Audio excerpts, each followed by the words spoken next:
All right, I'm going to show you a quick way to do liquify.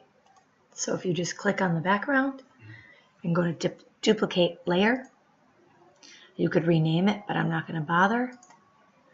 Then if you go to filter, liquify, and then using your warp tool right here, you can move anything that you want. So for example, if this tree was like not angled right, I could move it however I want it.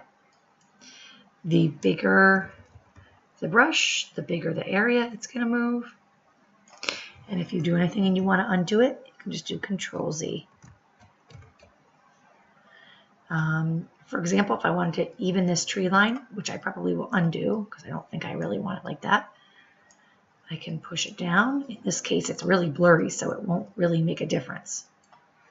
And I could raise this part up. I like to do like a little bit of both to try and not have anything look pushed down.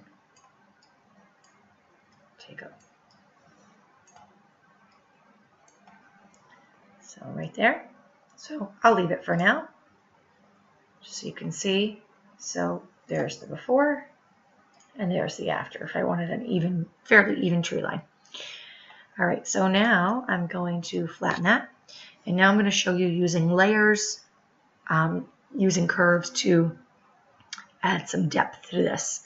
So this is basically straight out of camera. There was a cone over here I took out. But other than that, this is straight out of camera. This is all blur from camera. So I'm not going to do anything over here. I'm going to go to Layer, New Adjustment Layer, Curves. And when I click on that, this box pops up. I could rename it. I'm not going to bother. And then over here, you're going to see Curves 1 pop up here. And it automatically has a mask. So whatever you add to this, you can mask off.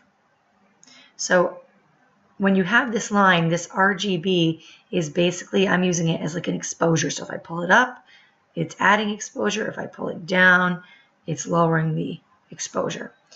Up here is your highlights, I believe they look at it like, or I don't know, maybe it's shadows, I don't know. But I have found that if I pull down here, it adds some nice depth to a picture. So with it off, that's what we had. And now adding it in, it gives me that. Now, if I don't want it, say, on his face, I can just come in here with a black brush and I can take it off of his face as however much I want.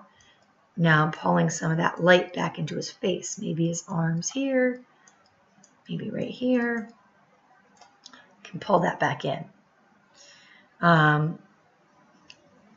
I can do another curves layer by doing the same thing, going to Layer, New Adjustment Layer, Curves.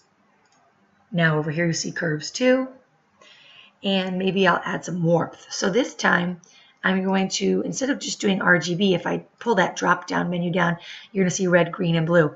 If I click on blue, if I pull up, it's going to add blue, but just like Lightroom, the opposite is going to be the warmth.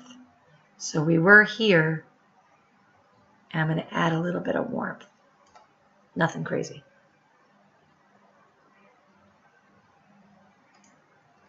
If there was too much on his face, again, I could mask some of that off wherever I wanted it to be gone. So there's before and there's after. Let's see. I would like a little bit more drama down in this side, like as if there's a sort of shadow there.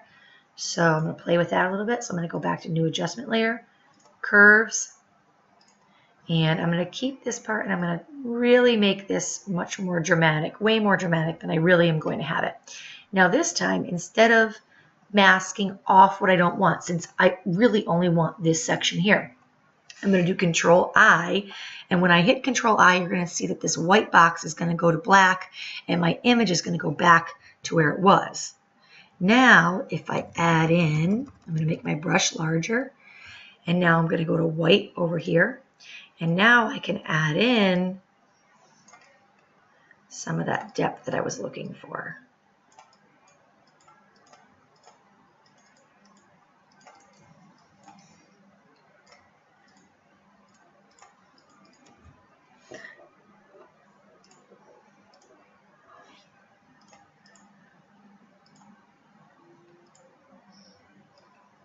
So I added it in more places than I said I was going to add it, but you get the idea.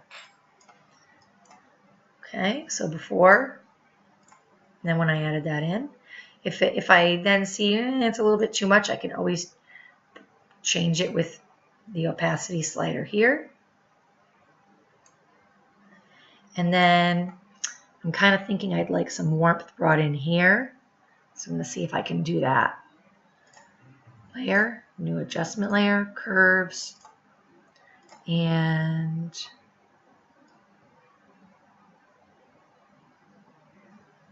do some red. I can also drop down to the blue and add yellow in the same one. So now when we go back to the red RGB, you're going to see our white line, that exposure line is right there. The red line is now up, the blue line is now down, bringing in the yellows. I'm going to also increase the exposure there. All I'm really looking at right now is this tone in here. Again, I'm going to Control I. It's all back. I now have a black mask here using a white brush. I'm just going to paint in some of that.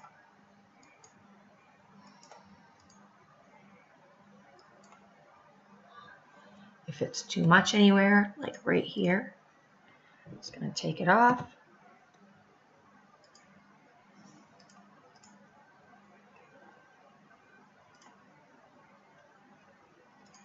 Before, after, and again, if it was too much, I can come over here and lessen it a little bit.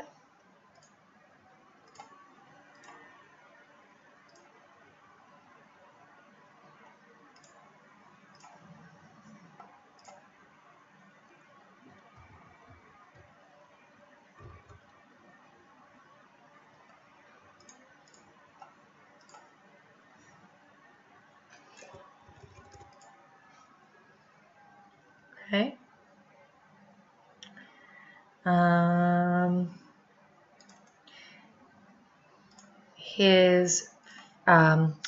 One other thing I can do with this, if I want, I can make his eyes pop using this. And now you can see that his face is really dirty, and I would actually need to clean this up a lot, but I'm not going to bother.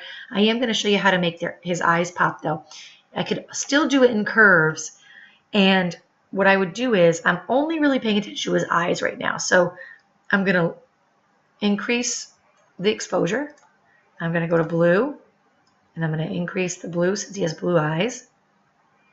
You'll see it's all over the image, but again, I'm going to Control I, and then using a brush, I'm going to come in and give that a little bit. That's probably too much. So before and after, I think that's too much, so I'm going to pull it down there. So before and after. And if I back up, there it is. I can flatten it and show you the before. There's the before image and the after image. Before, you see I've lowered highlights and stuff, but you can see I took out these things here. And then the after.